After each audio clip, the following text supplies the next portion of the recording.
Naitwa Askofu Seba Diego Mpala wa makanisa ya Bigri ambayo makao makuu yake yapo Dar es Salaam, Ilala, kata ya Zingiziwa. Tunatazamana kabla na shule ya sekondari ya Zingiziwa. Niko pale kama mwasisi na kiongozi mkuu wa makanisa ya Bigri. Na kanisa letu kwa sasa lina matawi 13. Katika matawi hayo 9 yapo Dar es Salaam na matawi mengine yaliyobaki yapo mkoani.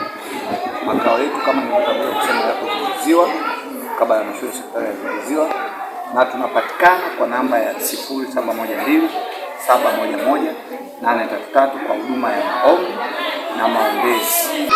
Biblia inaeleza kwamba yachunguzeni maandiko ili mpate kujua hayo mambo ndivyo yalivyo. Hii ni tabia ya Waberoni. Lakini watu wengi sana leo hawataki kuchunguza maandiko, hawataki kujifunza maandiko.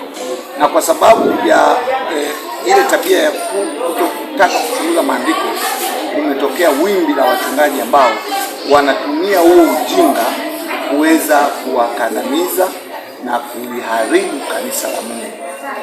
Kwa hiyo maana msingi mkubwa sana tunasisitiza watu wajifunze neno la Mungu, wajazwe na Roho Mtakatifu, wajazwe na maarifa ya kiungu, kwa sababu inasema kwamba nami nitawafundisha ile kweli, nayo kweli itawaweka huru, nanyi mtakuwa huru kweli kweli. Kwa kanisa la leo linahitaji kurudi kwenye misingi ile ya awali ya kujifunza neno la Mungu, sio tu kuhamasishana, sio tu kutiwa ile heka ya kihisia na kuona kwamba imetosha. Hapana, ili tuweze kushinda hii vita ambayo tunayo, lazima tuwe na maarifa sahihi. Biblia inasema kwamba ninyi mkiyakataa maarifa na Mungu anakukataa.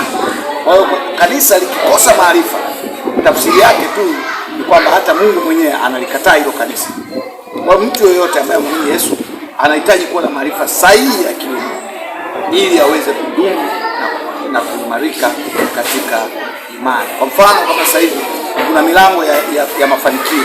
Unakuta mtu anatangaza anasema njoo nikuombee ufanikiwe.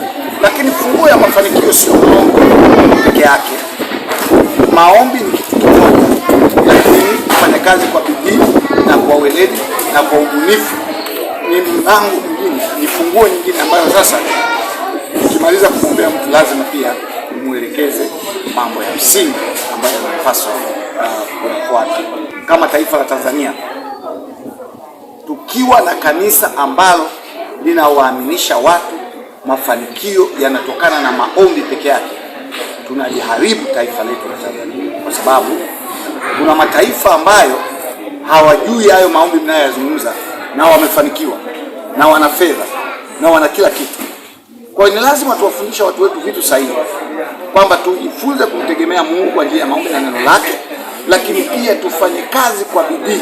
Wakuta watu wanashinda kanisani asubuhi mpaka jioni, Jumatatu mpaka Ijumaa, hawafanyi kazi, hawajitumi, hawawi wabunifu, na bado wanategemea Mungu ndiye aweze kuwafanikisha.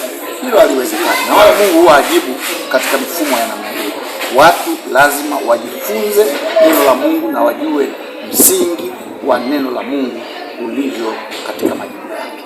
Kama mtumishi wa Mungu, msimamo wangu ni kutii mamlaka iliyopo, lakini pia kusema kweli wakati wote na upande wa serikali, lakini pia kuelimisha wananchi, kwa sababu sisi huku tunakaa na wananchi wa chini kabisa, wale wa chini kabisa, wengine hata uelewa hawaelewi vizuri mambo. Kwa hiyo tunawaelimisha, tunawaambia uzuri wa serikali, tunawaambia kazi ya serikali, tunawaambia mambo mazuri ya serikali, tunawaambia pia changamoto ambayo serikali inakutana nayo, na wananchi wafanye nini ili uweze kuisaidia serikali yao iliyoko madarakani kuweza kufanya kazi vizuri. Ninaitwa mchungaji Emma Ebeneza kutoka kanisa la Bigri hapa Kibugalo Shanika.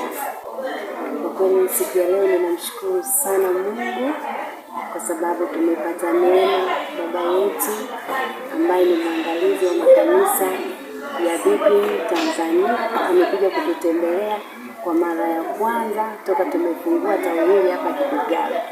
Imekuwa ni furaha na baraka sana.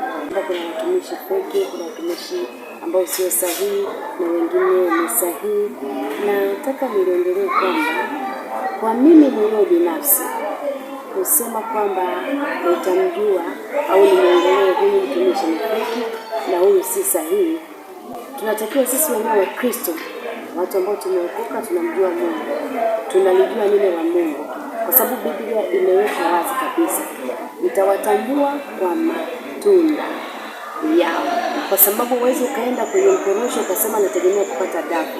Lakini mtu kama unakaa katika neno la Mungu na unamjua Mungu na unatembea katika njia za Mungu, utajua kabisa huyu ni sahihi au sio sahihi. Kwa sababu ni kweli kabisa, na wakati mwingine tunawaona ni watu ambao wanatamani pesa. Wengine tulikuwa nao makanisani, wengine ni watu ambao tulikuwa nao kwenye huduma, lakini utakuta mtu anatoka anaenda mnara na nataka nikaanzishe huduma, anaenda anakaa miezi miwili, mwaka, anaacha akiuzia watu vitu fulani fulani. Baadaye akiona kwamba hailipi, basi ninaacha. Hapa juzi kati niona kitu ya mchungaji mmoja ambaye ninamfahamu mimi na tulikuwa naye kwenye huduma hii ya Biblia, eti amekuwa mganga wa kienyeji.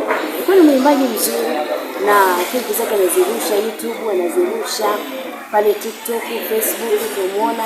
Lakini wiki iliyopita hivi nikapata taarifa, nikaonyeshwa kabisa na klipu kwamba anatangaza madawa ya kienyeji. Na maana kwamba aliona kwamba kwa Mungu akufanya au ingia katika utumishi kwa lengo au nia fulani. Watu wengi wanapenda kuingia katika utumishi au kumtumikia Mungu, au wanajiita mitume, wanajiita wachungaji, wanajiita manabii, ni kwa sababu wanaona kwamba labda tutapata manufaa fulani au tutapata kitu fulani, matarajio fulani. Lakini wanapoingia katika huduma na wakakosa yale matarajio, wanabadilika. Na wanaingia sio kwamba wanaingia kwamba ndani yao kuna wito, hapana, sio hakuna wito, ila wanaingia kwa sababu za kwao wenyewe binafsi. Kwa hiyo Wakristo au watu wa Mungu au tunataka kwenda mbinguni, tuwe makini. Yeye anasema katika kitabu cha Yakobo, msiziamini kila roho, bali zijaribuni kwamba zimetoka kwa Mungu, na kila roho iliyotoka kwa Mungu utaitambua. Bwana Yesu asifiwe sana.